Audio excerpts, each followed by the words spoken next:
Mesdames, Messieurs les collaborateurs des ministres, très chers collègues, j'ai demandé à intervenir sur cette question préalable parce que je pense que war nañ mën a monsieur le ministre loi de finance bi war nañ ko mën a reporter tuuti li tax ma wax ko yàlla dafa ma dimbali sax dafa ma suturaal dama ñëw keroog commission des finances je n'avais pas le texte, j'avais pas lu gisuma ci woon dara je me suis abstenu am na ñu ma ci na tafsir pour nga abs man leen mais gisuma document bi xaw ma ko démb ci laa fanaan yàlla xam na ko mais j'ai vu que dugal nañ ci benn article 43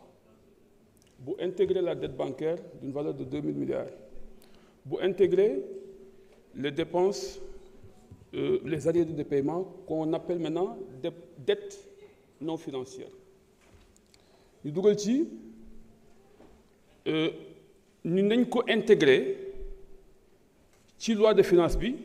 au niveau des charges de trésorerie mu posé ma problème rapport au Cour des comptes bi kan laa ci waxal bërki démb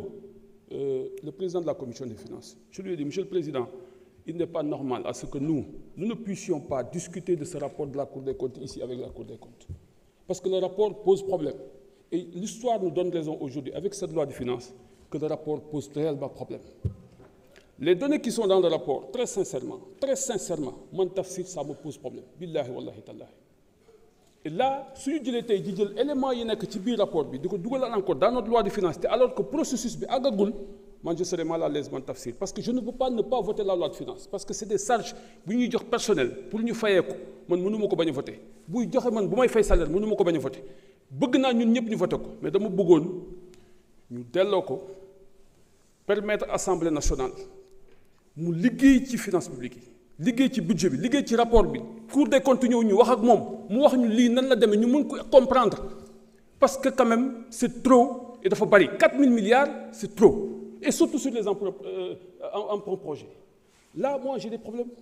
très sincèrement et aujourd'hui on nous dit dans la loi de finances on intègre les 2000 milliards mais sur les ressources extérieures c'est 249 milliards mais où sont les autres milliards gisuma ko xaw ma fu mu jaar man war naa mën a taxaw ni écouter kon su fekkee comprendre naa nañu fexe ñu repousser ko le temps ñu permettre loolu parce que moi je veux vous accompagner on veut vous accompagner comme ni ngi ñu ko ñaan sama yaram dafa daw wax naa ko sama yaay démb billahi wallahi tallahi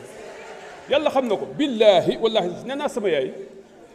dama leen ñeewantal parce que dafa metti li ngeen dund di c'est trop dur et pour ñu accompagner leen il faut que ñun ñu nekk dans une situation boo xam ne dañ maîtriser li ñuy def li may wax ni c'est très sincère maintenant je le dis par devoir s'il vous plaît bàyyi leen ko mu yeggali s'il vous plaît sama gars yi li ma leen wax ni c'est pour vous protéger de man c'est pour vous protéger parce que ñu ngi ñu bëgg a jëlloo décision bi ñu bëgg a jëlloo parce que loi nanguwu ko léegi ñu bëgg ko jël dugal ko ci biir suñu loi dans un contexte où on parle de vérité de transparence de jubal de jubbanti man jàpp naa ne war nañ mën a jël suñu temps indi nañu fi loi de finances rectificative yi passé mois de décembre lañ ko indi voté nañ ko amul problème moi j'ai voté et pourtant il y a des dépenses qui avaient été déjà effectuées on a justifié ñu voté ko amul problème compliqué wul parce que ñun on est prêt à accompagner pour que lii nga xamante ne mooy les difficultés que nous avons au plan budgétaire ñu mën ko régler